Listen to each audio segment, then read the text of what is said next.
Look at our new video, Bo. I'm digging it. Oh, very beautiful.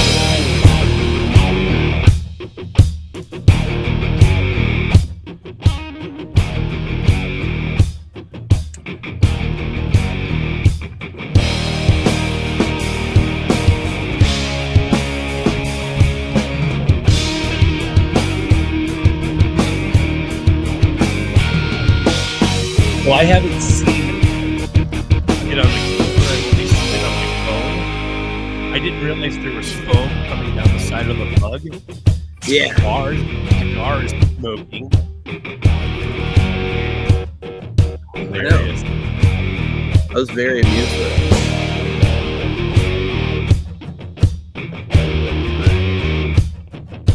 Trying to make sure the video's working.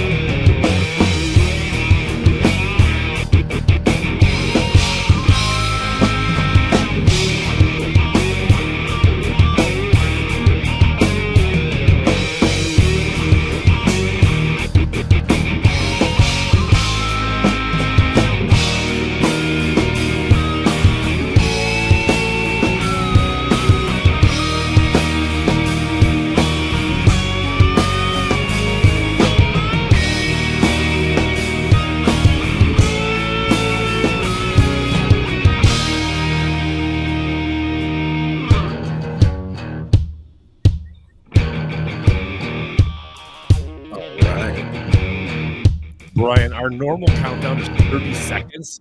This is like epic. Well, part of it was I was fixing I had to fix the thing on Substack. Bo, I was fixing the thing on Substack, Bo. And yeah. All right, well, hello everyone. You did a good job. This is Tripp. We're gonna see if I fix the soundboard button this week and if you can hear the air horn. No, no, but I think I can hear it in your headphones. Oh, well, there we go. This is what happens. 18 years ago when I started the podcast, I knew more about how this thing works than everyone else that did it. I had to explain to everybody that you had to download it on your computer, upload it to your iPod. Yeah. And that it's like talk radio, but you can skip around and listen to it when you want. And then people would look at you like, what do you mean? When you say upload it like to the iPod, you with a cord, you had to physically plug it in. Oh, an episode would take 3 hours to upload to the internet, and if it messed up, that's true. If it you had to start over again. Yep. But yeah. Well, hello everyone. Thank you for being here. We're joined in the first part for something Bo has an agenda for with the one and only Brian McLaren. So, Brian, thank you for coming to our birthday party. Hey, man, this is an auspicious birthday, and congratulations to you guys for 18 years of amazing, amazing work. Yeah. Well, I want to give a shout out to some senior deacon. That's what the card was that mailed Bandolero Premium 55 cigar for the podcast birthday. It's $20 more than the nice cigars I purchased. So it's quite delicious. And they even said, maybe you'll let Bo talk more this episode. So, Brian, the last couple episodes, Tripp has been extra. He has extra octane in his tank, and he has been because I don't know if you're aware of this, but there's some things happening in our country and in our culture. Oh, is that so? Yeah, and Tripp is a little ramped up about it. As are we all. So that's right. All right, Bo, you're going to tell us what we're doing. I will, but Brian has to run. First, I have to explain to Brian, this innovation of Tripp sitting in his fishing tent is a really fun development because not only does he get to have a cigar during the show, but because he's on the East Coast and I'm in Mountain Time, he gets a 2-hour head start on me.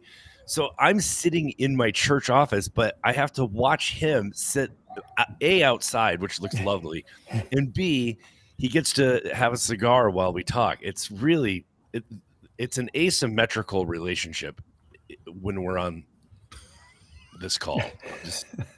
I'm not very happy about it.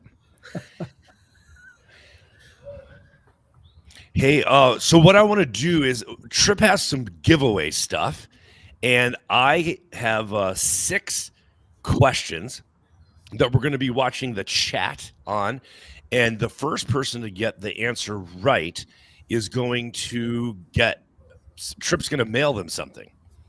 Yeah. A book or some swag, something. But Brian, I thought it would be fun to do like a tour down memory lane, and you can't win any of the prizes, but I thought it would be fun to just play this game with you and see how many you get right. Okay, that's good. All right, you ready?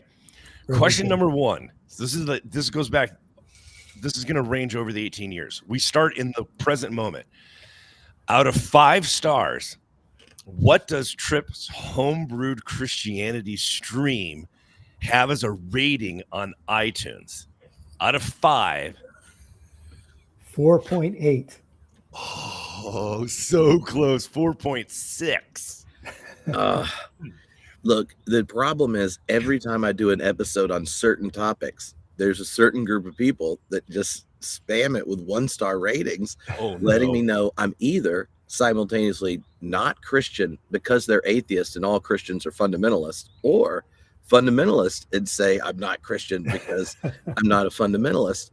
And I think I'm just triggering for that our audience. And I imagine Brian is too. Yes. Yeah, it's a very intense relationship between fundamentalists with their idea of God and atheists who reject their idea of God. And the rest of us can be a bit of a distraction because that relationship is so intense. Boy. Incredibly so. Brian, this is why you're like not only my big brother in faith, you know that, but like nearly my patron saint at some level. Brian, whenever I go to a gathering, like I was just at a big family reunion thing, I am very aware that everyone who is there who's not religious doesn't want to talk to me because they think I'm as a minister, like a super Christian. Yeah. But everybody who's religious doesn't want to talk to me because they think I'm not a real Christian because I like gay people. Yeah. Oh my goodness. But you're the one who actually, way back in the day, with a new kind of Christian, introduced us to this narrative sort of arc of how the split was coming. Yeah. Yeah. Now, Bo. Well, 18 years ago, for Homebrewed, you think this has been quite an 18 years. And for me, this started, I first started publishing 27 years ago, something like that. But man, we've had the chance to be part of a public conversation in a very, very significant time. Yeah. I looked up, Brian. You want to guess how many hours we've talked on all things homebrewed over the years? You and I? Yeah. 7? Oh God, no, Brian. We've done multiple classes. There's also audio from events related to grants we've done. Oh yeah, right. We've done 8 Q&As along with episodes on your books. Brian, I've occupied 2 hours short of 2 entire days of your life. And I'm just saying. Well, let me, first of all, it seemed like a lot less than that. That's what I like to hear. But the other thing I'll say is if we were to add the number of hours I've listened, because, I am an avid listener. I love all that, has flowed out from Homebrewed. So I benefited so much. So it's a whole lot more hours of that on my side. Brian, when I was thinking about the last 18 years between emergent events, like the emergent conversations, Big Tent Christianity, Wild Goose, Theology Beer Camp, like it has been so fun to have these conversations, but the surrounding conversation, the dialogue has changed so much. Yes. And I'm curious. Like, I know you have a new book coming out about. Is it called the Rift? The Great Rift. Yeah. The Great Rift. So are you like sort of addressing that?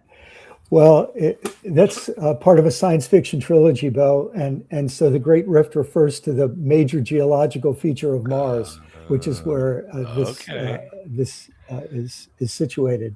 But it becomes a very good metaphor for a lot of other things going on. And oh my goodness, when you start thinking about rifts that we're experiencing, and then, you know, for example, politically in the United States, or theologically, or ecclesiologically, then you realize, well, they're part of much bigger and deeper tectonic activities going on. And ultimately, I think very quickly we become theological because we're dealing with rifts between human beings and the earth, human beings and creation, which is inseparable from human beings and the creator. So big rifts that we're grappling with. So question. Can I ask Brian a question? Mm-hmm. Okay, so I listened back to a conversation we had in 2008. It was recorded the last week of Lent, going into Easter, and I asked you, what's giving you hope?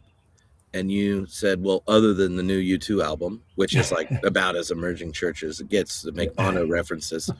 But you said, I'm becoming increasingly optimistic. This is 08, everybody. That white evangelicalism is really seeing that they're running on fumes, and that more of them want to be a part of what God's doing in the world. And I'm just maybe a part of the church I thought was dying is going to rise. And I'm just like, obviously that's the case. We're going to do it, you know. And then a few years later, we have the grant, and we're trying to invite right after, let's hypothetically, something happens in 08, maybe Barack Hussein Obama's president. 2 years later, we have a grant inviting in different cities leaders across the whole church. And we're like twisting arms and begging to get the marginal edge of evangelicalism to hang out with us. Wow. And then you think about where we are today, and I'm sure this change would be tracked from there to then in lockdown, me and you and Diana looking at 20 years after 9/11. Yeah. But what have you learned in kind of being a part and connected to so many different parts of the church about the nature of hope when, the smallest turn can then just close possibilities off for so many people? Yeah. Well, I'm a little bit surprised I said that in 2008, but I have a feeling that if I could have a conversation with 2008 me, and I were to say, hey, look, here's what it's going to look like in 2026, I think I would say, well, yeah, that's what I mean. A lot of evangelicals are leaving evangelicalism because it is constricting into this little tight ball of nativist, sort of neo-Confederate and fascist, Christo-fascist obsession. But obviously the issue of hope, I think, is, I wrote a chapter in Life After Doom called Hope is Complicated. And one of the things I think that has happened to me, especially in the last 6 or 7 years, is that my timeframes have expanded a whole lot. And so I think, for example, imagine if we were living in the 1830s in a United States where there's something far worse than apartheid. It's systematic, enslavement based on race, and if things were going rough in that, and we were saying, well, we hope things will get better. Well, do we mean we hope things will get better and that the slave economy will continue, or would we rather things get worse to bring an end to that horrible economic system?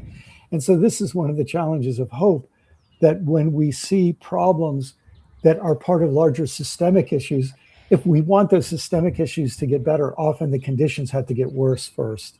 So, wow. And I think that's one of the things. I think, especially for white guys like us, it's important for us to let our shorter time frames get shattered a bit, to realize there are deeper things going on. Those Wow.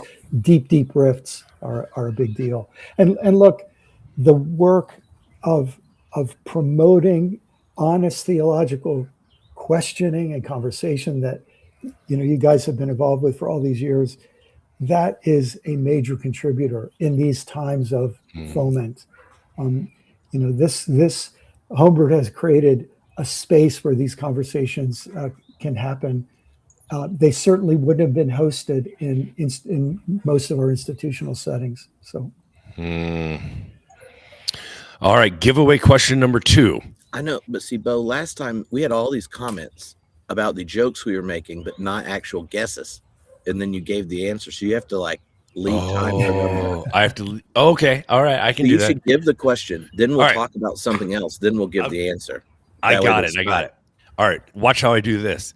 So, Brian, Tripp is a popularizer of process theology, and I am not a full convert, but I am a little bit fluent and I'm process adjacent. I don't know how familiar you are with it. So here's the trivia question number 2, and then I have a story while people weigh in.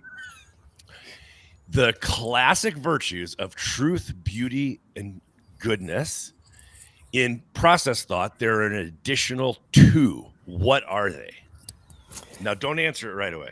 Okay. While people are thinking about that, Brian, I have a CD What's of that? you. I know, like a compact disc of you giving an address where you walk people through paradigm shifts throughout history. And at one point you talk about in the Ptolemaic revolution of understanding like the solar system, the universe. And you introduce this phrase that I don't have it exactly, but it's something about attending to the exceptions. There was like a phrase that most of the time the stars do this. And then once in a while they move this way in the night sky. And that was one of the most impactful things that between you and then remember Blue Parakeet? Yes.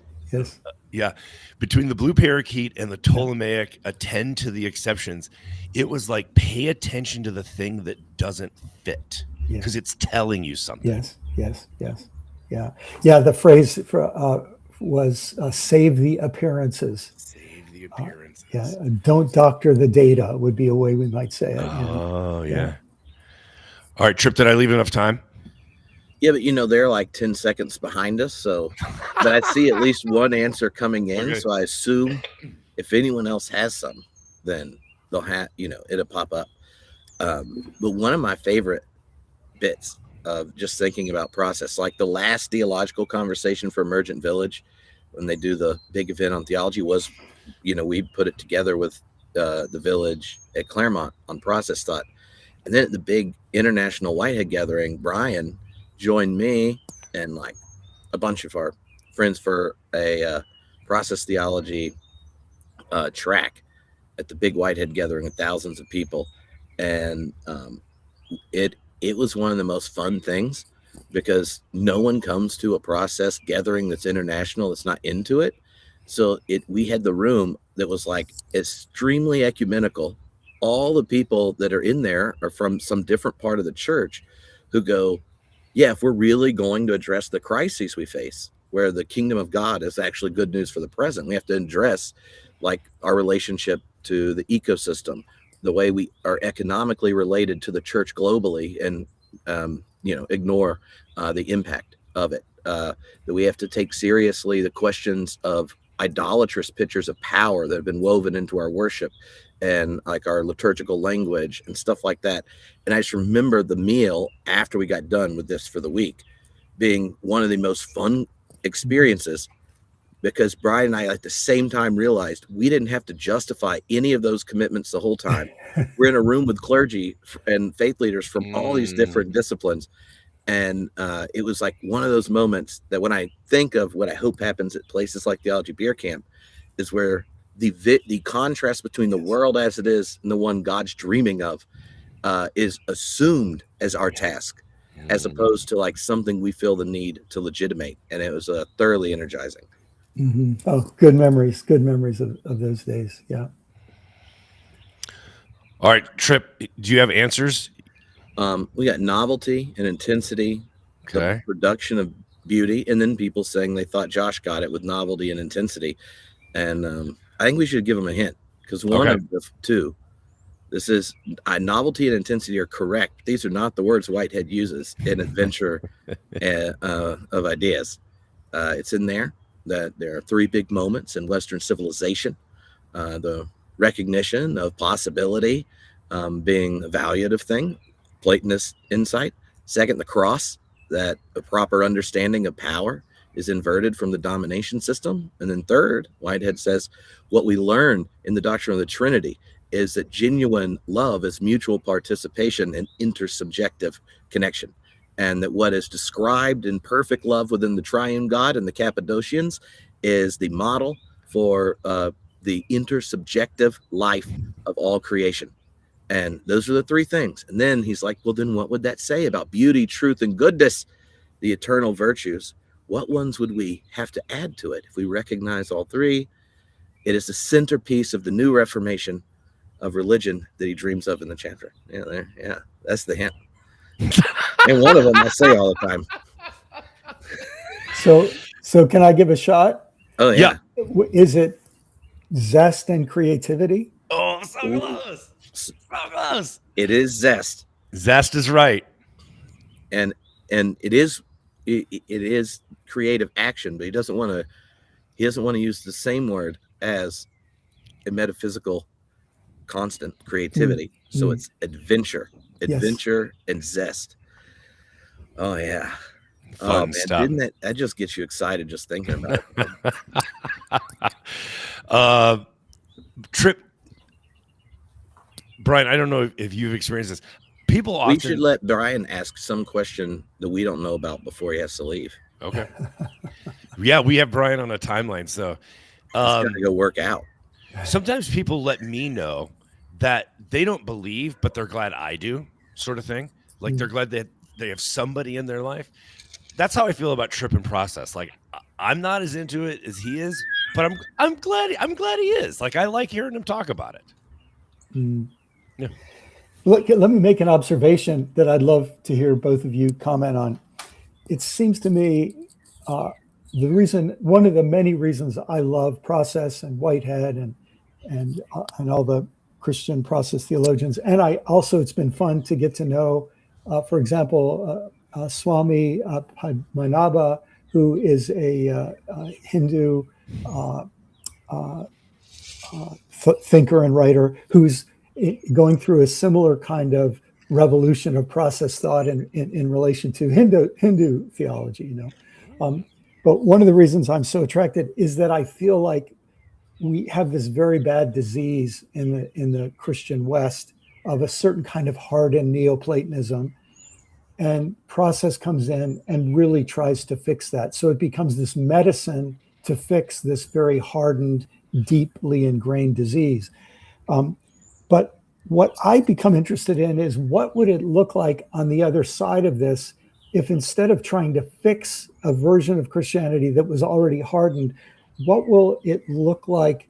What will our liturgy and what will our songs look like? What would the experience of worship look like in a world where a more process-oriented worldview is our starting point? I'd love to hear any thoughts you guys have on that. Wow, I love this question. So I'll say that for me, Process became very important to me because it was like a Swiss Army knife that got me out of the problems that classical theism had created. Yeah. And so I use it like a tool in my belt, but I usually only pull it out when I am stuck in something like theodicy or something, and so I got to get out of it. If you didn't have the assumed equation already, like the givens already in place, and it was all variables, and we weren't trying to undo something to redo something, that is a fascinating thought experiment, because you would start with mutuality, cooperation, collaboration, diverse expression. It would be such a different starting point. Okay. Yeah. I actually thought about this past week because I was reading the first volume of Tom Ord's New Systematic Theology of Love. And I just finished this reading group with Matthew Segal, process philosopher, on Hartmut Rosa. Ord has this line in his kind of where he's doing like an ecologically process relational vision of the God-world relationship. And in it, he says, we are enchanted creatures in an enchanted universe communing with an enchanted spirit. And here's why that hit me is that one of the dominant narratives for understanding our late modern moment is to define modernity and postmodernity primarily as an epistemological shift. And this is something like Hartmut Rosa, Charles Taylor, Andreas Reckwitz, these kind of thinkers problematize and say, no, the epistemology plays a particular role, right, in bifurcating nature early on. But the engine of modernity and what's normative is the dynamic stabilization's Rosa's word, but like the necessity of growth and acceleration across economic, technological, institutional things. And we start to outrun our ability to respond in these kinds of things while not knowing how to opt out. And it leads to, if we aren't paying attention to that narrative of modernity and it's epistemological, we say, oh, we disenchanted the world. Now it's our task. We have to re-enchant it. And I think a process vision looks at it and goes, no, it was never disenchanted. It was misenchanted. Like we actually internalize something false. Yes. And it monetizes nature and turns them into objects, including human beings. Yes. It imposes a death-dealing law of constant growth, acquisition, making more of the world available, accessible, attainable, and controllable. But when we take that vision and treat it as if it's natural, we live in a disenchanted world. But the truth is, it's not accurate scientifically. It's not accurate for the understanding of human experience. It's not helpful in living in a world of meaning and value. It creates all sorts of habits that we then treat as natural that diminish our own experience of ourselves and our self in relationship with neighbor, enemy, non-human neighbors, systems and things. And so when I think of, I was reading that, thinking about the sociology stuff, and then read that line where it just lined up right there in Tom's book, and thought that's really a whole different way of doing it, right? Where we don't start by justifying ourselves by adopting a rather reductive account and then struggle with it out. What if we proclaim very like thoroughly, like, no, all of y'all have misenchanted the world. You've abridged the book of nature and are trying to squeeze into a controllable, flat, cold universe the very depth dimension that's just sitting there. You've been under a spell, not enlightened, right? Or I can't remember there's a black philosopher that talks about like the race consciousness, and he called it the endarkenment of creation, learning again like the wisdom of kind of African traditional religion, more indigenous religions that look at us and go, why would we want your world? Y'all call it enlightenment, but the enlightenment's the problem. We're choosing endarkenment, which is like the wisdom that existed before we naturalized an epistemological order of modernity. Oh, wow. I love that. And with that, I have to go. But let me just say, it is very fun to think about beauty, truth, goodness, zest, and adventure becoming the stars that we sort of are piloting by. So, hey, great being with you guys. Keep up the great work, and happy birthday. Thank you. Bye, Brian. Bye-bye. All right. That was exciting, Bo. That was fun. Yeah. A little surprise guest. Come on. A little birthday present. Unexpected. Yeah. Look, so not every day does Brian show up to do our intro. Yeah, that was fantastic. Can I introduce trivia question number 3? Yeah. All right. It's a 2-parter, but the second part's the important part. In the homebrewed pantheon, there are a number of JCs. So it's a 2-part question. How many are there, And can you name them? Who are the JCs of Homebrew Christianity? So the winner is whoever gets the most. Yeah. Okay. Okay, that should be a fun one. Okay, while they're answering, can I tell you something? Yes. I was excited, doing this, and then last night, I pulled a BoDaddy where I thought I was going to bed, and then my body was just like, no, you're not. And I'm like, what am I going to do? Did you write another essay? I wrote a chapter and a half of the Bonhoeffer book because I'm almost done with it. Whoa. And like, it's been like a 3-year project. And I'll say there's something that I noticed why I'm not a historian. Okay. All right. If I was just writing on his ideas, yeah, you could say, Tripp, oh, well, if you wanted to talk about this topic, how would you do it if you were doing Bonhoeffer? How would you do it if you were John Cobb? How would you do it if you're, the thinkers I know, I can do that. But if you ask me to tell their story in the right order, remember all the different names and movements and like the things historians just like have on recall, right? I have to have it all in front of me. And so even though we wrote a version of the book, then made an audio documentary, have done 3 classes on it. I have over 200 hours of interviews with Bonhoeffer scholars. All that is just sitting there. And I still have to get it all back out and make a nice, very tight outline to know if I'm doing it correct. And these sections of the chapters, right, there's like the main section that tells the narrative of what's going on in Bonhoeffer's life, how it's playing out in the Nazis, all these kinds of things. And then in each chapter, there's like 2 like church dogmatic, small font, theological deep dives that are like really specific. Like, how did he critique the orders of creation and Lutheran theology to generate the orders of preservation, to like internalize Barth's critique of like liberal religion and the Hegelian pattern of like abstracting the particularity of Jesus and treating the current structures of the world as ordained by God.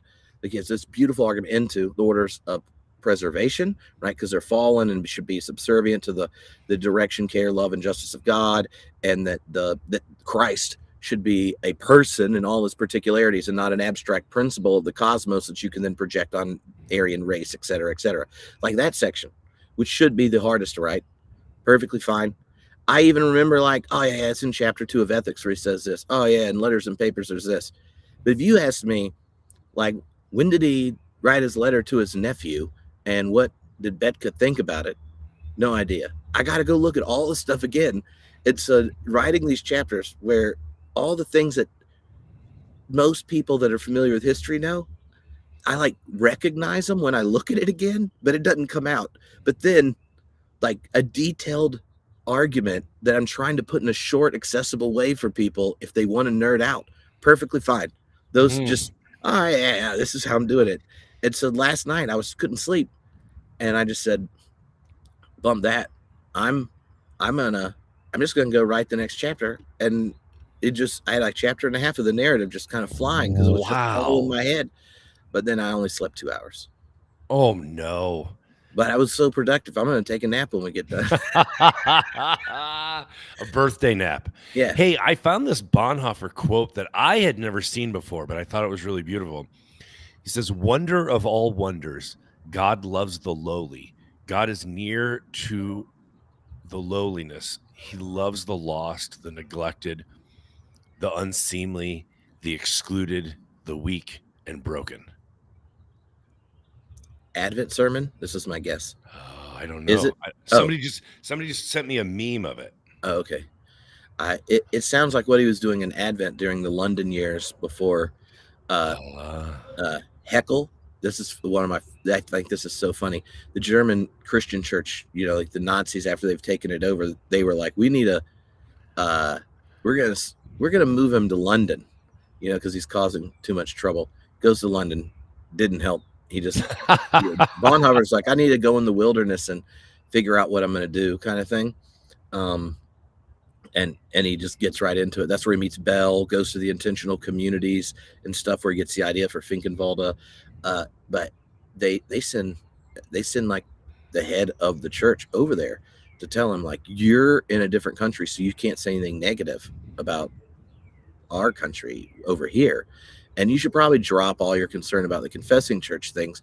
It could get you in trouble, and that we might have to kick you out. Like, you're going to lose your ordination. And let's just say Bonhoeffer has a big 8-wing, and he had that FU energy. He told the guy, I'll think about it, right? And then there's this big ecumenical conference coming, and he found out that the other countries were worried about offending the Nazi-run church at this point, right? That he was getting invited to this ecumenical conference, and they're treating the state church as the representative of the church in Germany, and he's like, they're not. They're heretics. So he emails, writes a letter to the planning people in Fanau, which is where the conference is taking place, saying, like, I'm not coming. If you're not even going to have representatives from the confessing church, that's like saying you don't want to recognize Christians in Germany. Wow. So they're like, oh, you can come. You got 15 minutes. And it is the most blistering 15 minutes where he gets up there and lets loose. And I didn't realize till I was going back through trying to find everything down that it was this guy that came and told him he had to stop talking about it, that pissed him off so much. He forces himself on the stage, then gets up there and tells the whole ecumenical thing of Europe. He basically gets up there and goes, well, Jesus didn't say, like, we should try to figure out how to do peace. It was a command. Wow. And the way war takes place now, I don't know how you're going to justify any of it as just, given how, it plays out, death with all the new technologies and stuff. And anyway, he goes hardcore. I just thought it was so funny.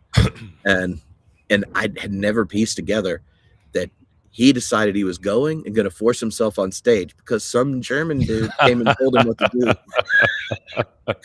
Wow. It was just like, what? You could just imagine if he was a blogger, right? Because you get so many of his letters and stuff. Mm-hmm. You could just imagine if he had like a big theology blog and he's in London, and just like the sleigh, he would just be going hardcore right online, and probably not as much fun to tell a story at that point. But anyway, Tripp, you know what you need? You need to get your AI to make you a wall chart and send it to Vistaprint, and then put this giant Bonhoeffer timeline up on your wall. Bo, if you'd said that 9 chapters ago, that would have been a brilliant idea. Right now, it's a whole notebook with lots of Post-its.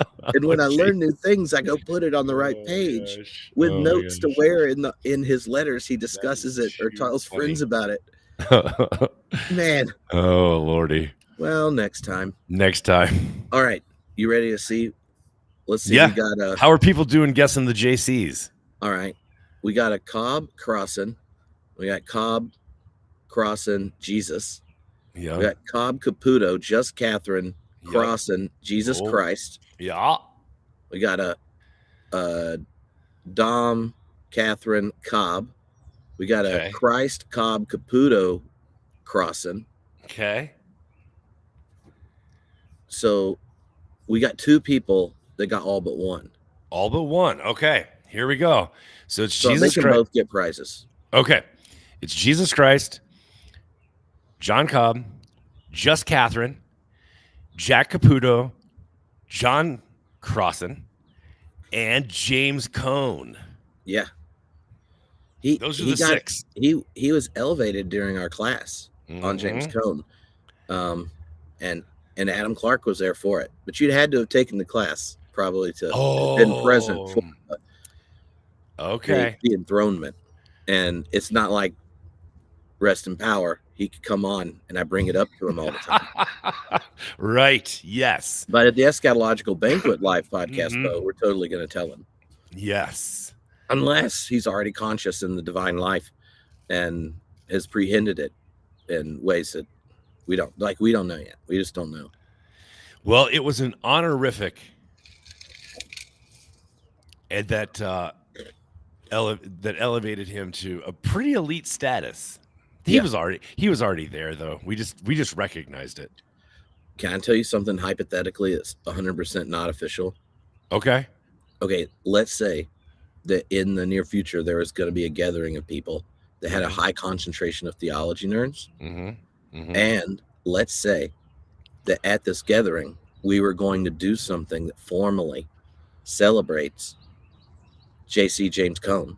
Yeah. And let everyone know why he's a JC. What if at this gathering, like, we had a James Cone student, regular friend of the pod, someone like Adam Clark, and that he was going to facilitate it. And then he was going to facilitate it with two people who have been lifelong friends, intellectual interlocutors with James Cone. Whoa. Yeah. Like, if you were going to do something like that, Yeah. at a large gathering full of theology nerds, Yes. and you probably would want delicious craft beer when you had it. Yeah. Like, you could not think of a more fun conversation than having someone like, you know, like, what if Gary Dorian and Cornell West were there? Like, where they worked with him? Whoa. Yeah. I'm just manifesting, you know? Wow. I'm just saying, that would be awesome. And I would want to be there in the room for it. And I want to be there. Also think it would be a really cool opportunity to do like a really cool piece of James Cone related swag for said event. That's all. That's what I was thinking. All right. I like the direction you're going. I think there's real potential there. Yeah. What's our next question, Bo? Next question. I thought Brian would be with us. Unfortunately, he had an appointment. He had to go. But I was going to question number 4. Tripp and I together have been to 27 countries. You've been to 12. I've been to 15. So I was going to ask Brian, but we'll ask the chat here. Has Brian McLaren been to more or less countries than Tripp and I combined? And if they guess his number, yep. If you guess Brian's bonus number, points. Yes. Yeah, that's a fun one. Okay. It was. I just wanted to hear about his travels. Yeah. So what was your, like, of all the countries you visited, other than the 2 you have rights as a citizen in? Yeah. Like, which one would you want to go back to and why? Yeah. Okay. Definitely Croatia. Croatia is one of the most beautiful places on the planet that I could possibly imagine. It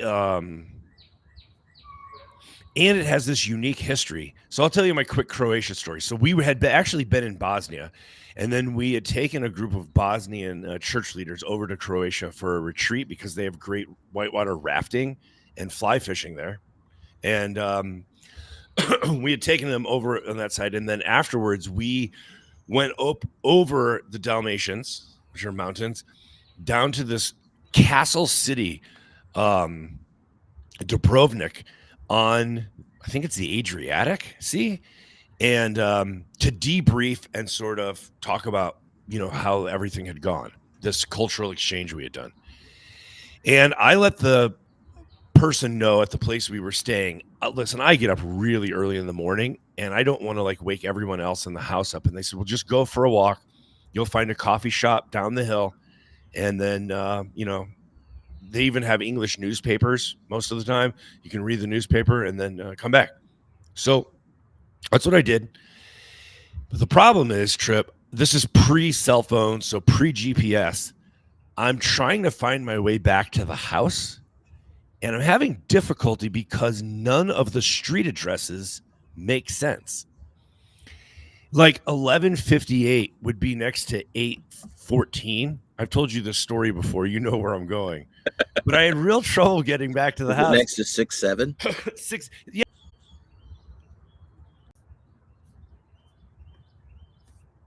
It looks like it's working again. All right. Okay. Jeez. Oh boy, internet problems. All right. I was thinking you start where you get back to the house. All right. So I get back to the house and I tell the host, it's really tricky because none of the street addresses line up. Like 1154 is next to 682 and next to 555. Like it doesn't.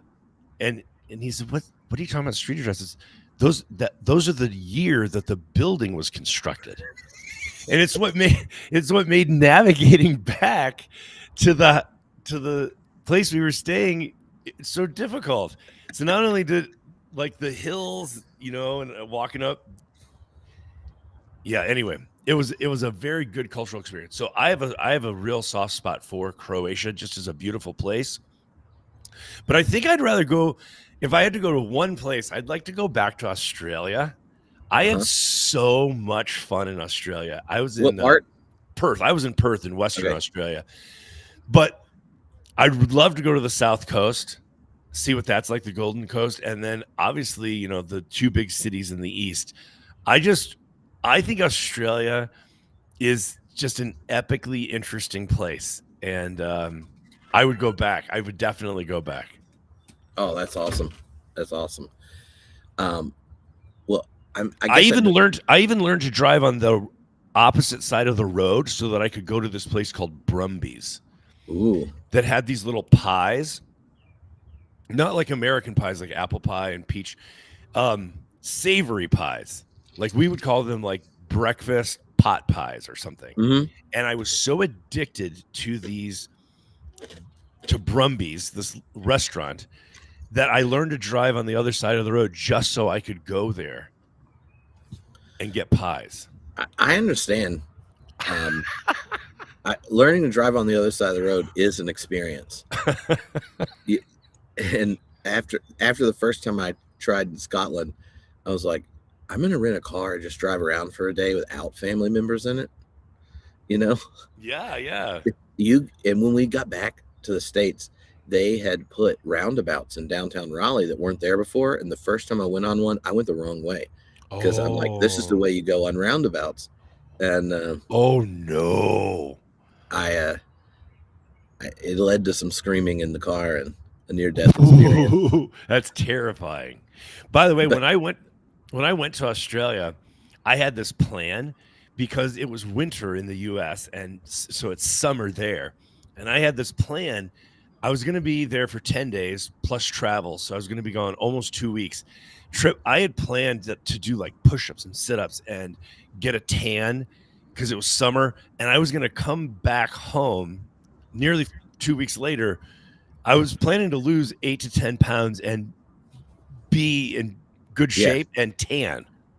And then I found Brumby's. And then you said, I like savory pies.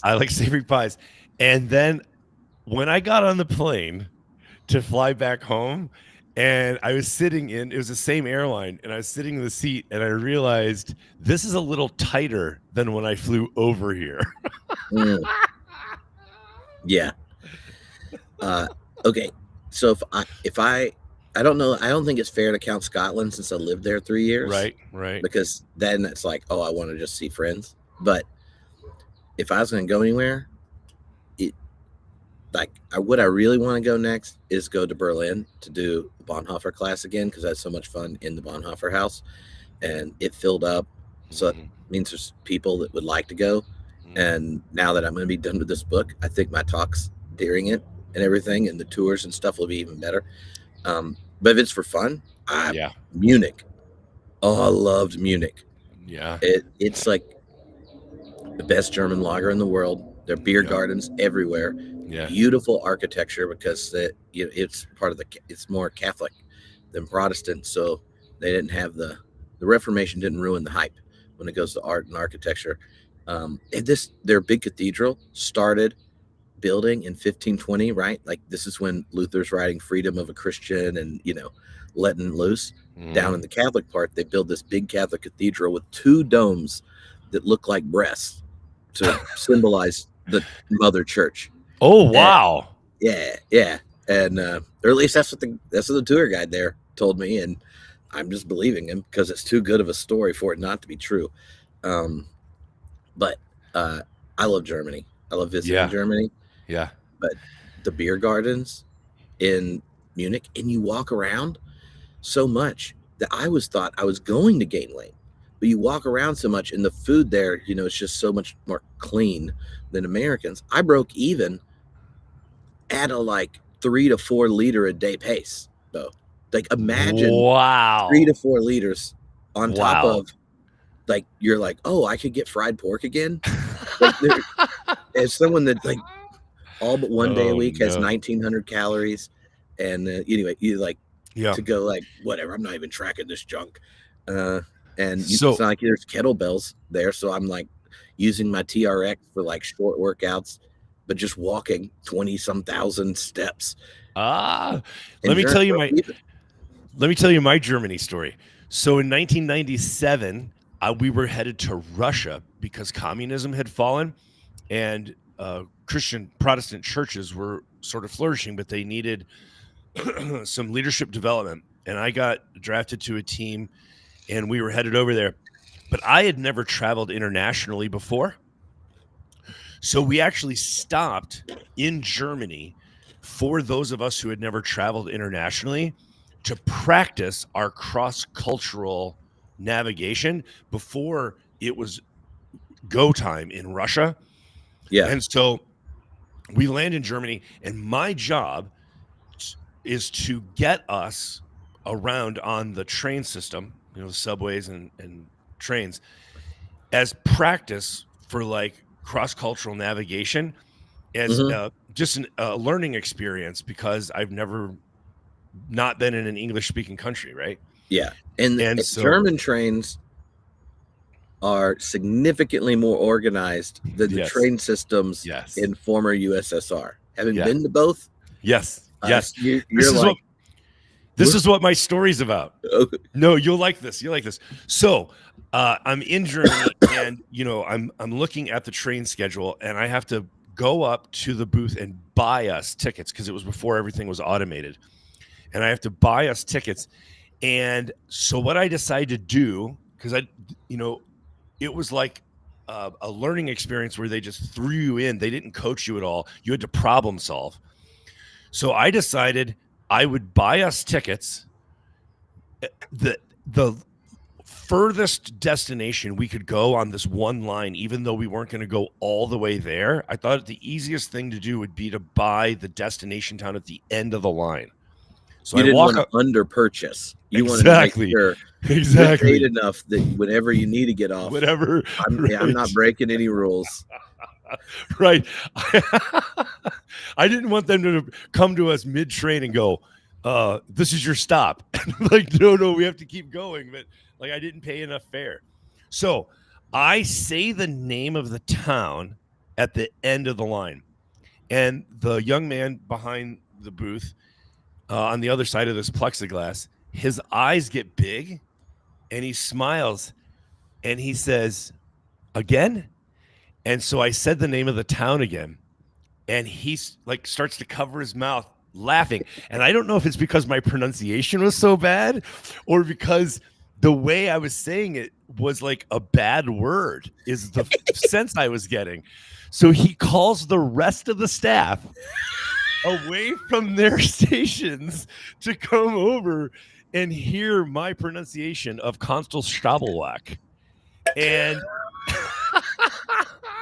but he ended up. That does sound like a medieval heresy, Bo. It does. Then he gave me the wag of the finger, and put his finger over his mouth. Do not say this anymore. Nope. Shh, you be quiet. And but he sold me the ticket. Anyway, it was a great learning experience because when we got to Russia, so we flew into Moscow, which had technically an international airport, but we had to get down to Krasnodar, which did not have an international airport, and no signs were in English. And so we had to navigate a train system and then Aeroflot to get down to Krasnodar. And Tripp, I had to navigate in the trains when the alphabet's not even the same. So I would figure out our stop was where there was a forward-facing K and a backward-facing K were the third and fourth letters of the word, and that's how I figured out how to get us where we were going. I mean, it's a creative solution, Bo. It's a creative solution. Problem solving, my man. All right, we got John Augustine, Lori, Don, Billy, all guessed more, which is correct, right? Yes, Brian has been to 40 countries versus our 27 combined. Yeah, and some of those are probably the same, so it doesn't even. Well, like, yeah, we probably don't. But we didn't go. We didn't go together, so I counted it. Okay. Yeah. Well, we can set goals. We can set goals. All we need to do, Bo, is write a book that gets translated into like 20 languages. Okay, let's do it. Oh, and Lori guessing 40. All right. Well done. Well done. Oh, nice. Well played. I know. If you tried Googling the word you mispronounced to see like what is an alternative it's a great meaning or definition of X, Y, and Z. And is it you can is report it on this next week? This is and is it material. Slang for anything? Yeah. Like, okay, here's a funny slang bit. Right in the UK, you know, when you have a belt that has a pouch on the front of it, in the United States, it's called a fanny pack. Fanny pack. In the UK, fanny is a female genitalia reference.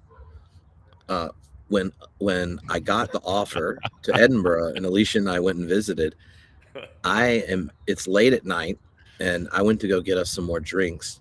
Alicia's like getting ready for bed and stuff in our room. So I'm like carrying multiple drinks from the bar and get in the elevator. It starts to close. Hand goes in. A young couple, clearly on their way to have they weren't going to be going to bed from jet lag, and the girl has a fanny pack on that's like orange and black camo. With like the stitched flowers on it. Okay. And like embroidered? It was like kind of cool, like orange and black camo, but then like a green kind of flower thing. And they are like, oh, sorry. And I was like, oh, cool, sweet fanny pack. And the boy looks at me like I am about to kill you. And she looks at him and goes, he's American. And I was like, yeah, we just got here. I was like, do y'all live here? And I'm like starting to ask him about the thing, and he's got this face. Gosh. And she goes, no. America, they call this a fanny pack, right? And I was like, yeah. And she just kind of giggles, and they get out. Oh man! And then the next day, I'm like telling this story, like, what was that about, to Sarah Lane Ritchie when I was over, at the school, and she's like, Tripp, I hate to. This is kind of awkward, but in the UK, a fanny pack is not called a fanny pack because fanny is a word for a female sex organ. Wow. Wow. Yeah. I'm like blushing a little bit on your behalf. Well, see, my tint's red, so you can't even tell if I am. That's true. All right, what's our last question? Didn't you say? No, we have two more questions. Two more. Okay, what's the next one? Question 5. My nickname around here is the Bo Daddy, but I am not the original daddy. When I joined Homebrew in 2010, there was already a daddy.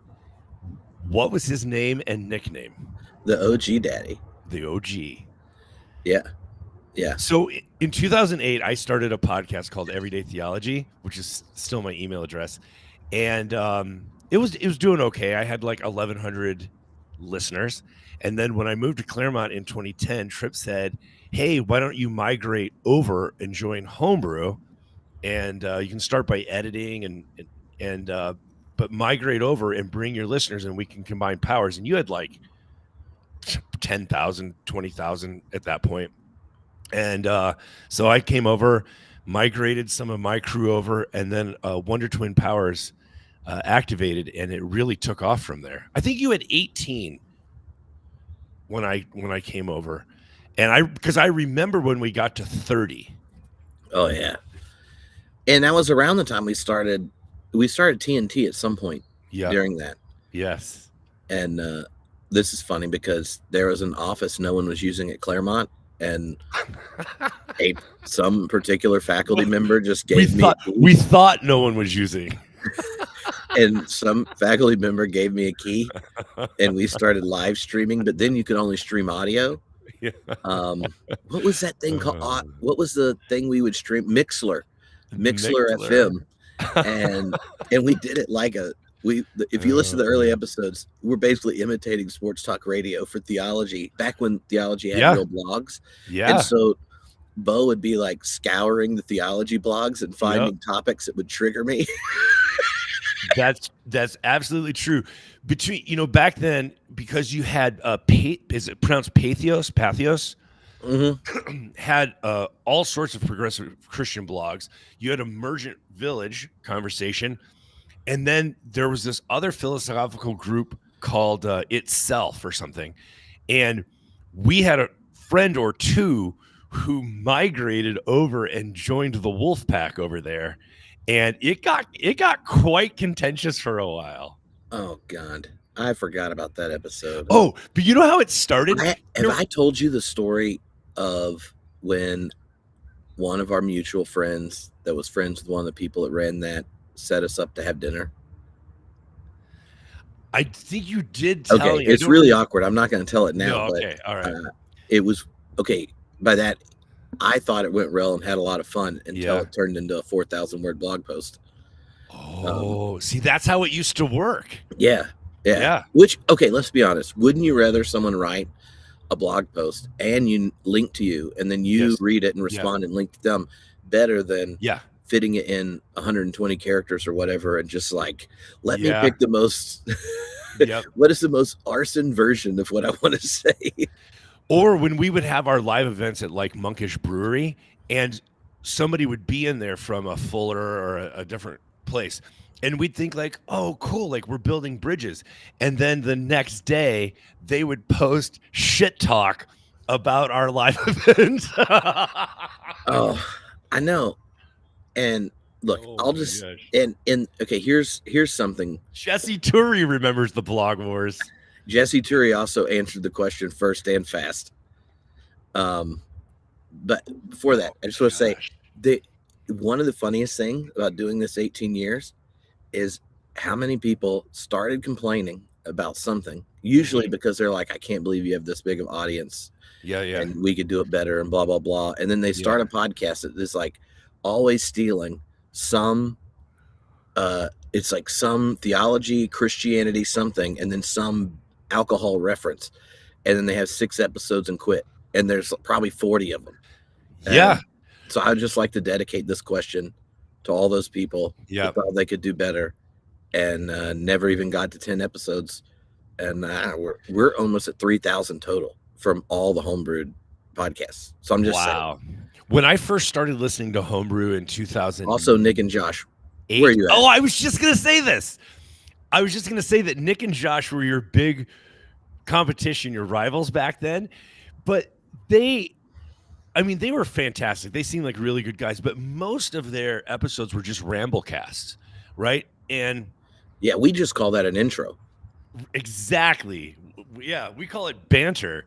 And but you had such theological chops that your interviews with actual thinkers and authors really distinguished, and the trash talking between you and your initial co-host and then Nick and Josh was some of my favorite stuff, because that call-in line, people used to call in and leave voice messages and you would play them. That was fun.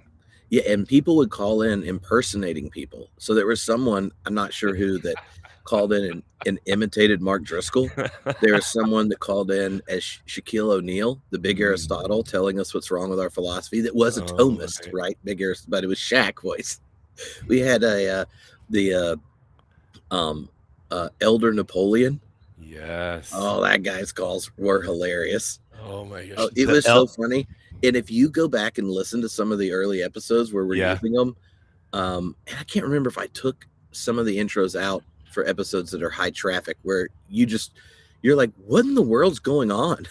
Why are they playing these? Because you can't go listen to who we're talking back to. But it was rather funny.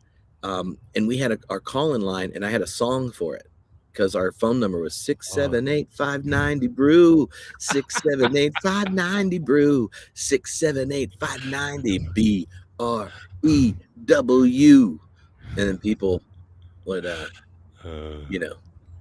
go leave us messages. And Jake in the chat, are they on YouTube? Some of them. There's some episodes, Bo, that may or may not be permanently available on the internet. Oh boy. All right. So you want to give the answer?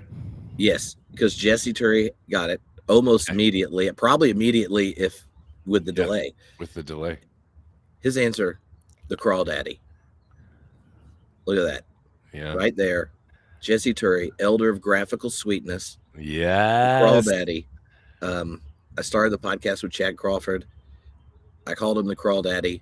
And then, once you were helping edit, the affection towards you was so significant. I got an honorific too. Yeah. Which I love. Yeah. That's fun. And, feeling nostalgic. Thank you, Bo. Yeah. You want to do the last? We have one last question. I know. No, I'm not saying we have to quit.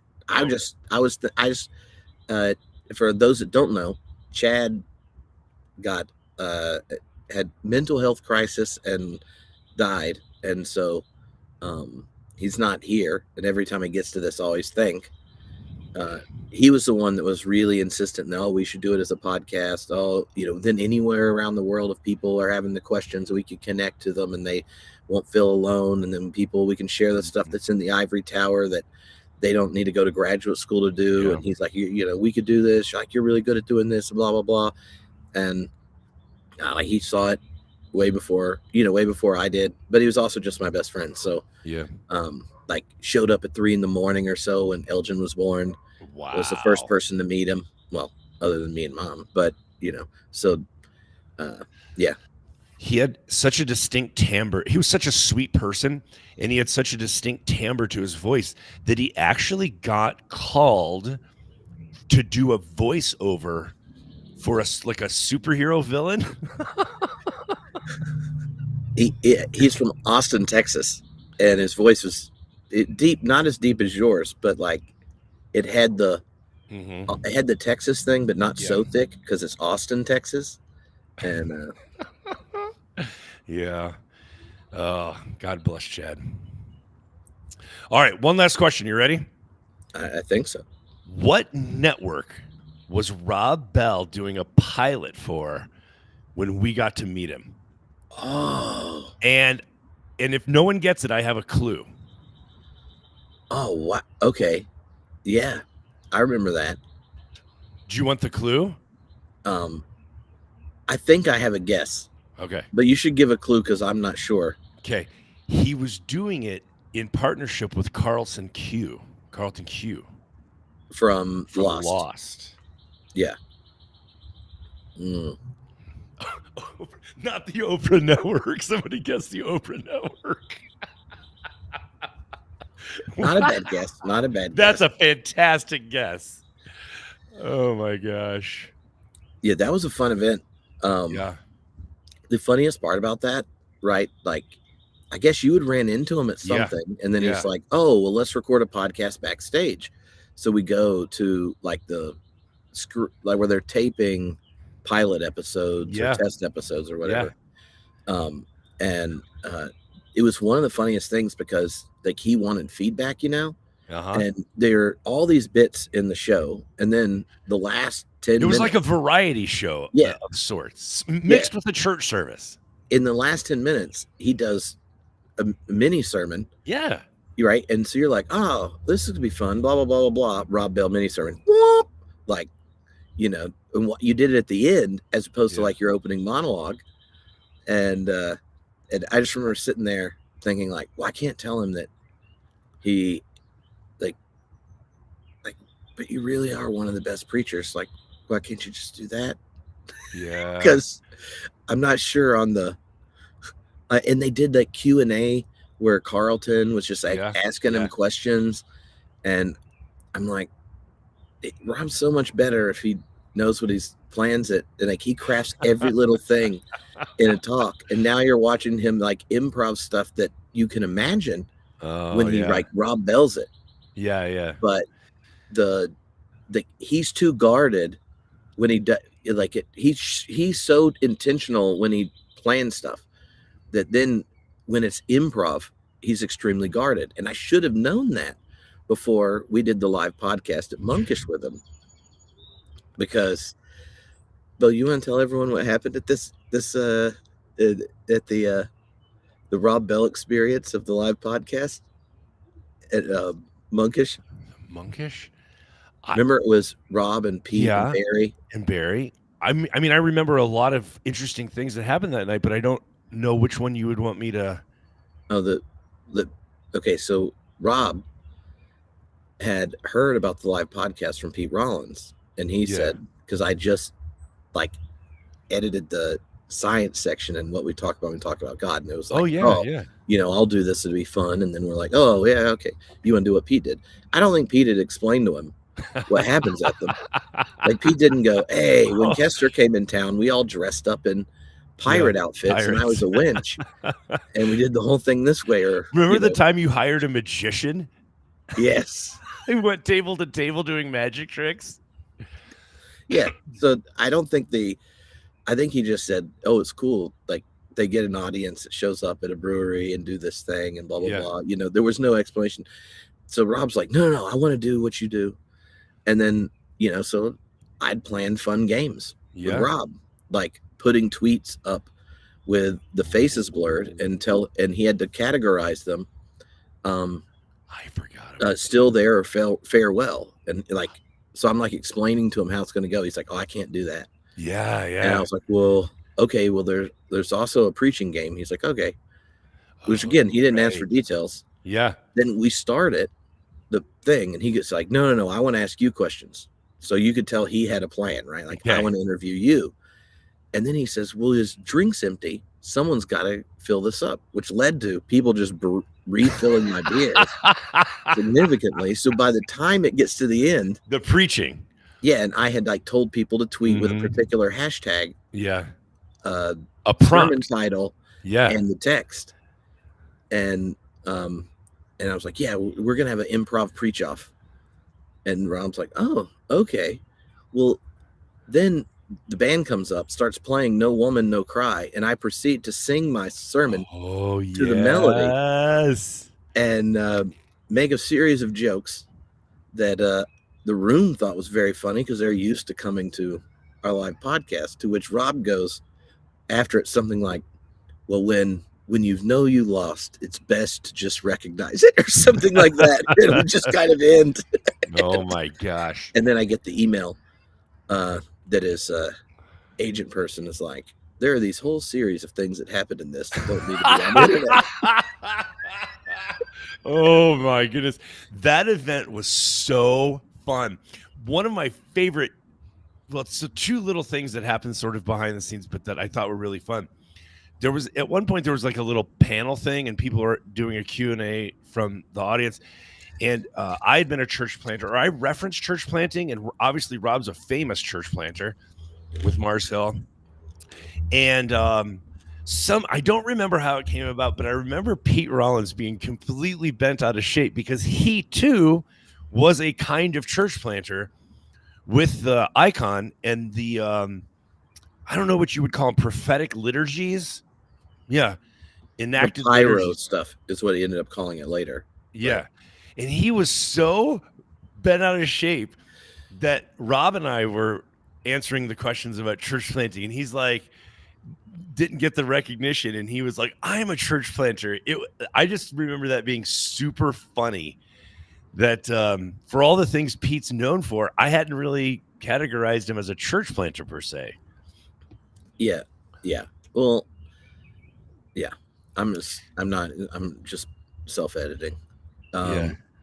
Okay.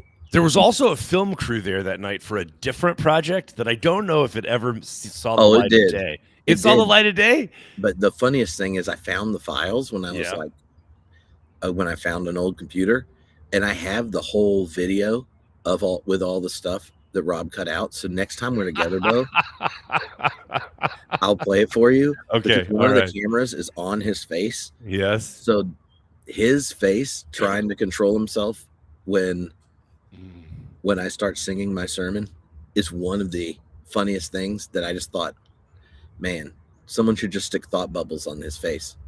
Be like, what did I say yes to? What did I? Oh my God, what's going on? You know. Oh boy. And then there's Tripp just having 4 Belgian beers in 45 minutes, just having himself a good old time. Oh man, those live events really were. I mean, they weren't overhyped because they really were as chaotic and rowdy as like our reputation for sort of that controlled chaos, barely controlled chaos, but theologically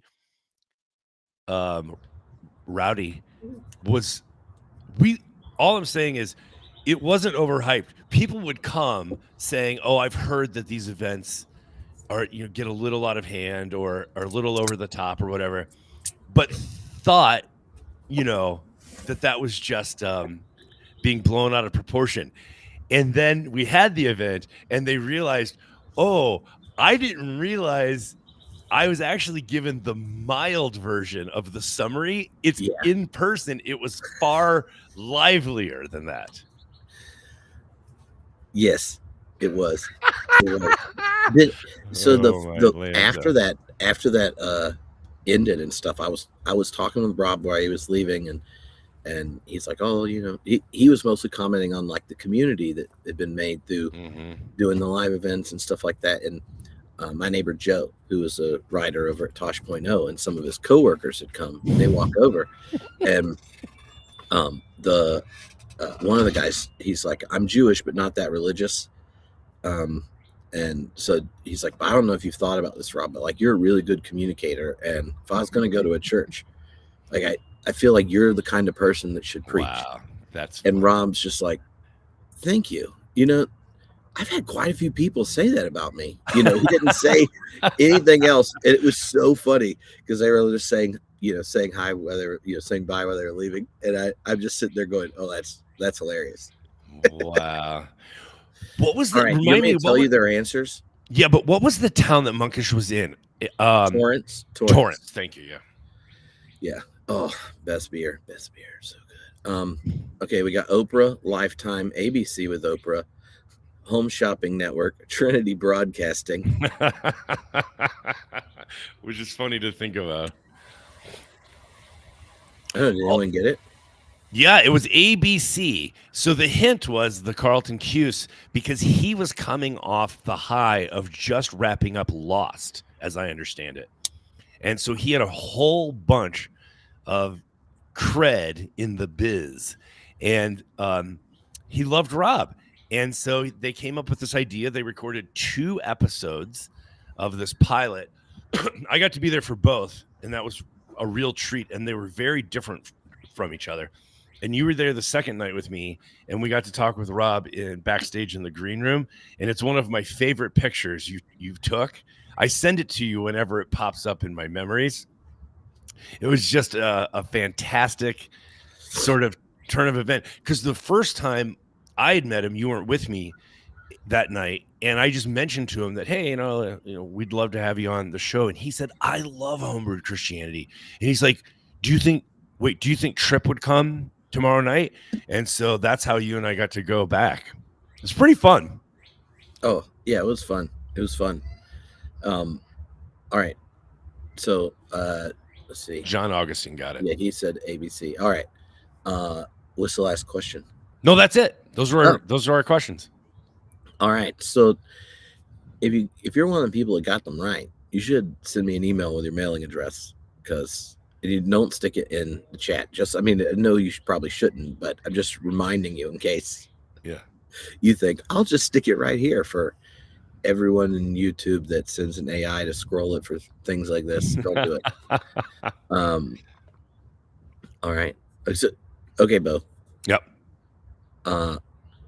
Here, I want to know, of all the weird topics, when it was like peak theology blog days, and then we would go hard on TNT, where half of what was said meant you had to keep up with theology blogs to know what was going on. Right. Like, is there a particular like topic or ongoing argument or something that you think, oh, I miss when it was when we got to do this? Yeah. You know what? When I think about more than any other, it was around 2014, I'm guessing. 2013 maybe. And we were just starting the Loft LA. And we actually had an event with Diana Butler Bass and Pete Rollins in what would become the Loft space. And I remember one of our competing blogs, because I blogged a lot back then. And I remember one of our competing blogs wrote this thing, because we jokingly used to call you the 2-beer Bardian. After you had 2 beers, you would become sort of a Karl Barth type figure. You were very confident that there was a God, and that the name of God was an event, right? But you were very strident about it, and so we jokingly there's a correlation between my Christology and ABV, or my blood alcohol level. It's just they kind of in parallel, just get higher and higher. And there was something that happened where this blog called me, I think, like a closet Talikian, something like that, and basically used the word liberal. But it was really important to me because I still had my credentials with an evangelical denomination, even though I was working for the United Methodists at that point, that I did not get tagged with the label liberal, because in my evangelical circles, that's a death sentence, right? Like you'll do anything to avoid being called liberal. So I had to blog back against that and outline why I wasn't liberal, which is true. I'm still to this day not liberal. I have deep concerns about liberalism, but I didn't have the vocabulary back then that I have now in order to put forward constructive alternatives, and so all I knew is I had to distance myself from being liberal. And so then they blogged back at me that you could deny this all you want and say that you're not a liberal in name. But at what point is there so much family resemblance that you're different in degree but not kind? And Tripp, like, I had like a sort of an internal panic because they were tightening the screws on me in public. But my job with the United Methodists, starting this outreach service, which became this young people's hip artistic church plant, depended on the United Methodists recognizing my ordination with a different denomination. If I lost that other credential, then I could lose my job planting this church. And these guys were tightening the screws on me in public, and I didn't have the vocabulary back then to scramble and figure out how to get out of it. And they had me in a corner, man. Is that what got us to do the masterclass episode on liberal theology? Because I just remember you sending me these blog posts and me sending back long texts that they don't even understand what liberal theology is. And also, yes, I'm like, I'm happy with it. I like, this is like wrong, and liberal theology is cool. Yes. And then of course you're like, great, now he's going to tell them they're wrong. And then all you have to do is just make sure when I say stuff you're not supposed to agree with, to let your ordination people know, where you're like, I can understand that, Tripp. I'm just not with you on. Right. And I remember you, like, I think it was the first clear articulation of like the positive side of Schleiermacher, Mhm. And you were like putting forward like the good stuff about Friedrich Schleiermacher. And then Gary Dorian came on, if I remember this timeline right, and was sticking up for the social gospel.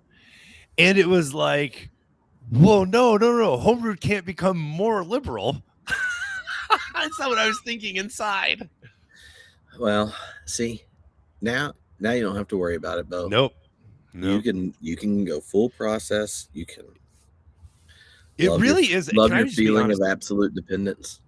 I do miss the contentious days of the Emergent Village conversation and things like this and the blog wars. And somebody brought up, what was it? I'll have to go back in the chat. A Blogspot post. Mm-hmm. I do miss how much was on the line back then on one hand, but on the other hand, it really is nice now that you can just identify what you are. You can say like, oh, I'm a communitarian, or like you can just be what you are. And you're not, well, I'm sure there are spaces where you could still lose your job and get ostracized. But for the most part, I think those days are over. It's like the groups got more and more insular. Think of like in that period, we would have times where it's like, oh, we're engaging the kind of radical theology group blog. Then it's like, oh, also the Missio Alliance one. Oh, like the Anabaptist streak. Oh, Scott McKnight's group trying to do their like, Brian McLaren and company or too social justice-y and all that kind of stuff. It is now, part of it I think was there was like 5 theology podcasts that weren't fundamentalists, so they got stuck having to listen to us. It's funny you bring up the Missio Alliance. I remember when David Fitch first came on the podcast, it was a big deal, and it's a good thing he's such a badass and didn't care about like he wasn't afraid of like because back then guilty by association was a real fear. Yeah. Like even quoting Marcus Borg could get you disqualified because then they'd be like, that guy doesn't even believe in the resurrection. You'd be like, well, hold on, but he's a scholar on this other thing, and I'm quoting him on that thing he's a scholar on. But this guilty by association was like, so David Fitch was such a Enneagram 8 that he was like Bonhoeffer style. He doesn't care, man. So he came on when other people who will remain nameless, who I know personally, would not come on the show, right, to be interviewed by us. And so he came on, but in his circles, like the Venn diagram of people that like went to Northern Seminary and listened to Homebrew was 2 entirely different circles. There was no overlap. So he bridged that gap. But then, do you remember when the new materialism came out? Mm-hmm. And they had that big conference, and I don't remember what it was called, but it was something about the new materialism. And then there was that other group in Chicago that hated them. And they were like purely materialistic, meaning in a Marxist critique, materialist. And they hated the new materialists. And it was so contentious between the two that when you did an interview with, and I'm forgetting their names now, about the new materialism. Was it Jeffrey Robbins and Clayton Crockett? Yes. Yeah. And no episode we had ever put out before that got as much negative criticism. It was like every PhD student who had a Marxist critique of materialism was like recruited to write a blog post against that episode. I had never seen the comment section was all pings from different blogs that had linked to it. Yeah, it was funny. It's funny. The like these days that kind of thing tends to happen with the audio essays on Substack. Yeah. Okay. Like, if normally they'll get 40 or 50,000 reads, then like randomly certain ones piss off a few people, and then there's like 150,000 reads, and I start getting the craziest emails and messages, or like you get notified on my side, like of all the people that have linked to it, and then I go click it and go look, and it's just like rawr. And by the way, people are really connecting and resonating with us in the comment section, and they're remembering everything from like bad Christian, like I miss bad Christian, and yeah, people are pulling out all sorts of memories. Okay, Bo. Yeah, you'll remember the details of this better, but we did the 500th episode of Homebrewed at Solarize in San Diego, right? And that's a big chicken back there, by the way. Yeah, there's a chicken that wants to come hang out in here. And you can't do it while the microphone's out. Break something. So we and at it, we hung out with Rachel Held Evans a lot. And after that, Rachel Held Evans and I did like 4 episodes of a podcast before she blew up. Yeah. That I called Rat, like the 80s band, Rachel and Tripp Talking, which I found the videos. I put them up on YouTube maybe last week or something. I found them. And I was looking for old things because I was like, oh yeah, a long time ago I did this. And if they're on YouTube, then I can get the transcript through it. And then I saw these unlisted videos of me and Rachel doing those. And it's when she was doing her year of living biblically or biblical womanhood. Yeah. And so like she has her head covered and all these kinds of, one time she's outside because she's unclean and can't go in. Yeah. Okay. So anyway, we hit it off at that thing, and she's like going to lunch. We went to lunch, and she's like having us explain process theology and why God's not omnipotent. And then next thing I know, oh my like, goodness, I want you to do a guest blog, you and Bo. Yes. On it. So that's that story. I don't remember all the details. I just remember the after it, the flood of people who started sending us things to discuss. You're right. I had sort of forgotten the timeline of that, but it was before she got super huge. And so her publisher, I think, had sent us Evolving in Monkey Town, right? Yeah. Mike Morrell did the promo stuff for it. That's how we got it. Oh, God bless Mike Morrell. He's still one of the best humans to know. And then, so yeah, so when she passed, by the way, I posted my first interview with her, and I think it was around that same time that you were doing that series with her. And then, she wanted us to do the blog post, and her blog, from like the time we met her and just maybe 8 to 12 months later, had maybe quadrupled at minimum. She was ascendant, and because she engaged her readers in just a completely authentic and unique way, people felt so connected with her, and her numbers had gone so big. So then we write this blog post, and she cross posts it with us on her blog, if I remember this right.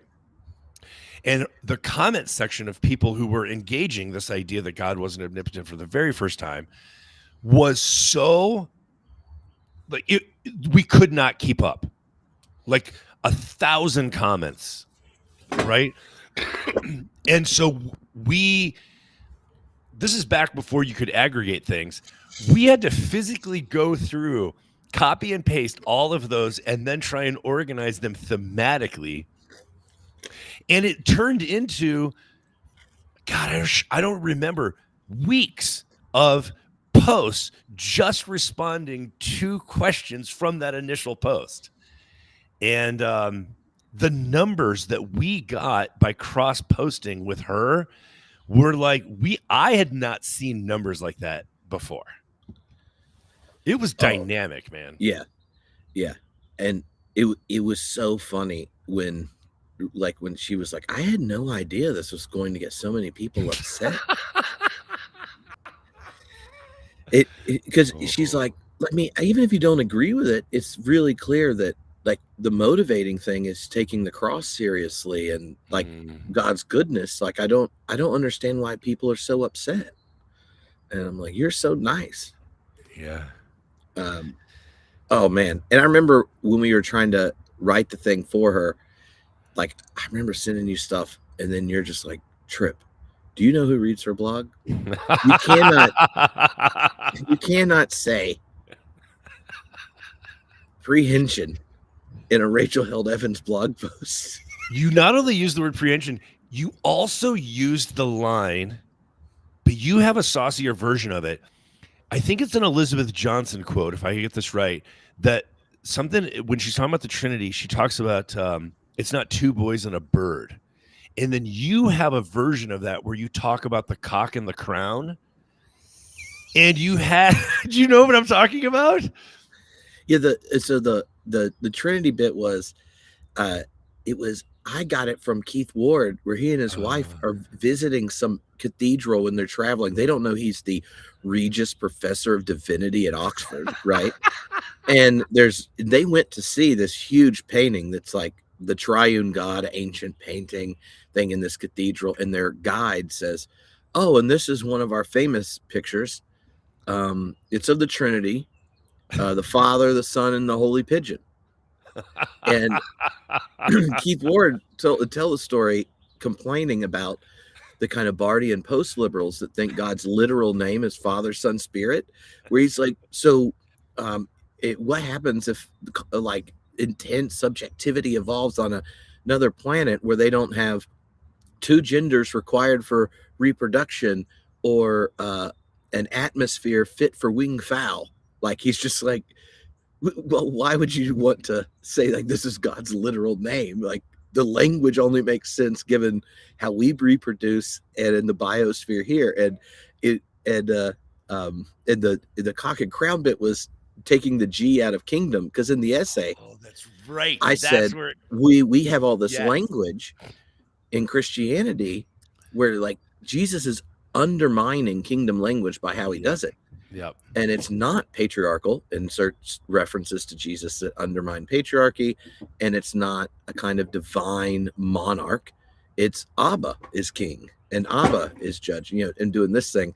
And so if you want to get rid of the cock and the crown, you drop the G and say kingdom. And it actually matches the images of the church and the relationship with the disciples and all these kind of things that are there. And, I just think it's funny. Which in a mainline congregation, that's funny. They're like, we don't like patriarchy and top-down power. Right. And it's catchy. But let's just say, evangelical homeschooling moms. No. Oh my gosh. Didn't find it as funny as I did. Yes. I don't know at that point that you and I had worked on something so diligently and thoroughly to make sure that it's what we wanted to put out in the public arena. That was the first time that I think we had really had a concerted effort to write for our audience. Not just what we wanted to say, but what they could hear. Yeah, I feel like I've gotten better at it since it. Yeah. But yeah. Holy cow. I forgot about that, and then finding those videos made me think of it. And I didn't remember exactly how all of it worked out, but it was hilarious. And then evangelical theologians did blog posts about why we were wrong because they were worried too many people liked it. And oh my gosh. And do you remember, I know we're going down memory lane, but it's a birthday party. Do you remember how lively Twitter was during that time? When it didn't suck? Right, before ads and before algorithms decided what you saw. It was crazy. It was. But you had to constantly check in with it because God forbid, let's say a popular evangelical theologian and author, whether they tagged you or not was because sometimes they wouldn't tag you, right? What's that called? Subtweeting? They would subtweet you. So they would put like homebrewed, but they wouldn't at. And so it didn't show up on your timeline. Other people had to tell you that you were being trashed on this other person's thing.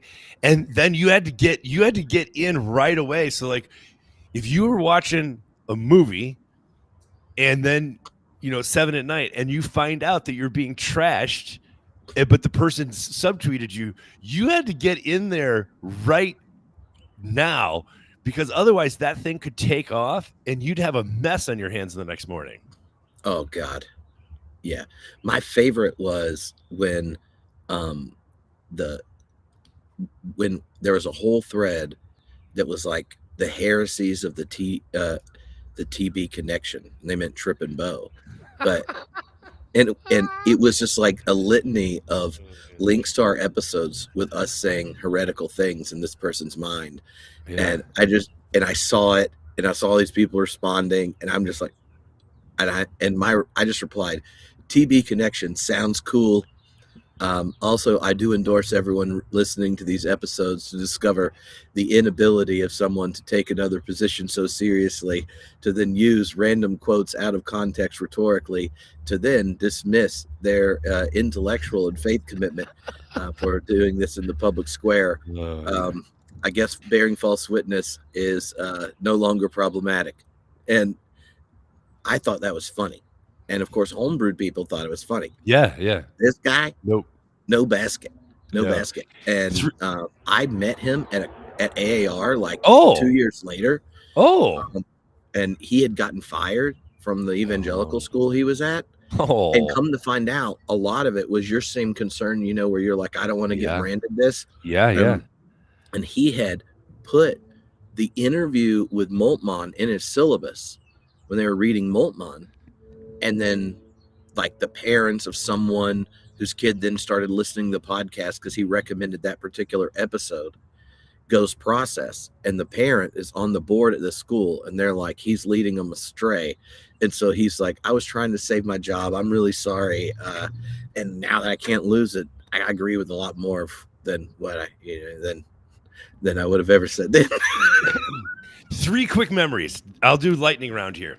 Number 1, I remember one time I was pastoring over at Westwood in West LA. I was getting ready for a staff meeting, and I was trying to finish a blog really quickly, and I ignored spell check. And I remember I was comparing Lindback, his post-liberal linguistic theology, with something that had been on a Pete Rollins episode recently, and his Lacanian psycho thing, pyrotheology. I was contrasting the two, and my spell check was telling me that I was spelling George Lindbeck's name wrong, but I just thought that it was because it was a unique spelling and it didn't recognize it. And so I hit ignore all, and I posted it, and I went to staff meeting. And by the time I got out, so many people had been correcting me, including, do you remember John? He ended up he had been at Philadelphia, and then he became a professor at the Wind Seminary in Montana. What was that John's name? John Frankie. And so he had sent me a message saying, hey, you wrote this whole thing and you spelled the main character's name wrong. But this happened while I was in staff meeting at the church I was employed by. And then you're like, I need to go to the bathroom and edit this on my phone. I did. This is true. All right, second quick story. The day that Rick Warren's son tragically passed away, I had not read the whole story, and I didn't realize how he had died. All I know that Rick Warren had tweeted, this is about Twitter, had tweeted something about God's will. And my mom was dying at the time, and I should have just opted out of the conversation. But I had a relative at the time who was very active on Twitter and was like saying similar stuff about God's will, and I just couldn't handle it. And I wrote a very hasty blog called Rick Warren is Dead Wrong. And I posted it. And it gets better. It gets better. This is true. And I got a phone call from the most ornery, contentious person you and I know. And this person said, Bo, take that blog down right now. And if this person, who's the orneriest and most contentious person you know, tells you to take something down, you do it. It's not Brian McLaren. Brian, the most ironic and kind person. No. All right, so that's memory 2. Memory 3, and we can end on this one because this is how TNT started. But I have one other thing that popped in my head I want to tell. Oh, you go. Okay, because okay, so when Tony Jones' book on the emerging church movement came out, where it mixes all of these visits to the different emerging church communities and stuff. It is coming out, and we're going to do a podcast, about it. And he said, they cut a chapter out of the book, and I think it would have been your favorite. It was a chapter complaining about the Hauwersian mafia. Really? Which, being a Wake Forest demon deacon, that's where Chad Crawford and I met and started it. I just don't like Duke for basketball reasons to begin with, right? So that Hauerwas and the kind of that post-liberal version was housed at Duke. It was like a double animosity, right? Like he doesn't want to do metaphysics and Coach K. And so we did this whole thing on the podcast. I think 2/3 of it, Tony and I were just complaining about the Hauwersian mafia. Yeah, I remember. And how they all get riled up on the internet. They'll start like blogging at you and then tell you that they're like the world's greatest revolutionary for Jesus because they have communion every week. And, and they're such a stickler on the language game of Christianity that none of the people at their church have any clue that they think this is like this giant revolutionary practice. They just think this is a normal Methodist church. And but they always take this high ground, and we're just both of us not fans of the Hauwersian mafia. We're having a good time. It's the chapter. That thing was one of those other instances where the volume of the Hauwersian mafia theology blogs that are just like lighting it up and stuff. And then Tony let me just put the chapter on the blog, right? Because if you're trying to sell a book, why not, right? Oh. And it was like, the early in the fall semester. And then at AAR that year, this is the Guild meeting for religion scholars, the number of people who came up and either make a joke as a member of the Hauwersian mafia or other scholars and things that are like, I have never agreed with a 40-minute rant more than the bit on the Hauwersian mafia. And then, after that, I'm like, man, you would have sold some more books at AAR, Tony, if you had the Hauwersian mafia chapter in it, because the number of people that came up bringing it up, unbelievable, significant. That's wild. And there's a part of me that does miss, the reason we're telling all these stories is there's a part of me that does miss how consequential and contentious things were back then versus now. You're just trying to get on people's radar, right? Just get any traction at all. And even controversy doesn't necessarily do that for you. All right. Last memory I wanted to share, how TNT started is on the main stream of Homebrew Christianity, where we did the interviews with authors and thinkers. You did a 6-part series. I don't remember what it was about anymore, but it was the best job of interviewing you had ever done. You did not ask, long questions or insert yourself. And, but people were so curious what you thought, Tripp. So I came up with the idea, hey, why don't you come up to my office, right? Because I was up in Westwood and you were just down the 405 in Palos Verdes. And I said, why don't you come up and I'll interview you so that people can hear your thoughts on these 6 interviews.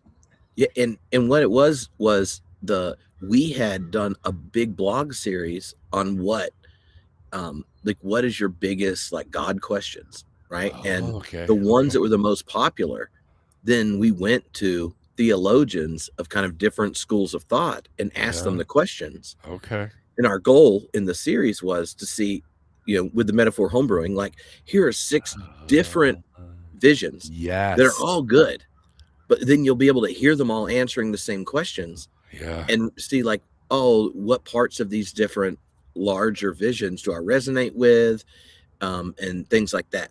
And so, like, I was intentionally trying to not editorialize in the form of a 6-minute question. Oh, Guy remembers that series. Who was the theologian at Cincinnati? Process guy at Cincinnati, Catholic. Oh, Joseph Bracken. I had never heard Bracken before, and I was mesmerized. That was one of the coolest things I had heard. So you come up, we're sitting in my office with a handheld MP3 recorder sitting between us, and because we couldn't get the microphones had phantom power, and we couldn't get them to work, and so we just put this MP3 recorder between the two of us and had this conversation sitting about 3 feet apart, like we could literally feel each other's breath. And we put that out, and people loved it so much that it became an ongoing thing that we would splice into the main homebrewed feed. And then eventually it just grew to have its own feed. Yeah. And then we brought it back recently. Well, I guess 2 years ago or so. Yeah. And now we get to hang out with everybody on Fridays. It's pretty fun. I don't know. I love it. It's my favorite. It's my favorite thing in the week because, 1, we get to hang out. 2, I love all the, like, so many of the people that show up every week are just having themselves a good time in the chat. And, I don't think we're going to get canceled for what we say on here. Start angry. No, that would have happened a long time ago. I know. Also, like, back in the day, there was regular concerns that Tripp, you really got to get Tripp not to go in to discussions of aliens and Marxism every episode. And now they're both cooler, so it's okay. Well, in fairness, the last couple of years have been a real boon for conspiracy theorists. It turns out that a lot of the things like biologics at Area 51, what the telescopes are showing of the universe, what the Epstein files are revealing about people in power, this is a really, you know who I feel bad for right now is the flat earthers. They're the only conspiracy theory that's looking worse. Yeah, they're like, come on. How are you going to claim this one back? But it turns out, like, wars in the Middle East to distract from other things, like all of these theories that have gotten people ostracized and fired in the past, turn out all to be true at some level. Yeah, dude.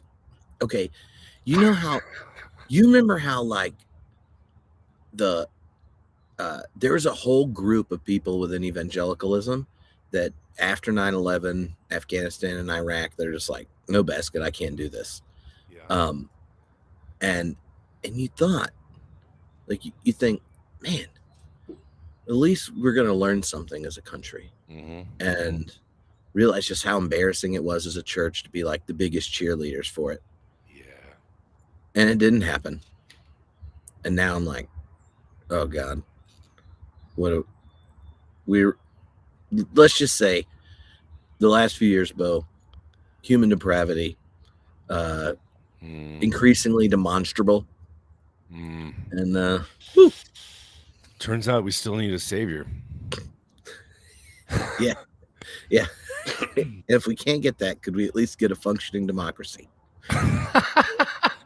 God save us from ourselves. Yeah. All right, buddy. You want to give our benediction? Yeah.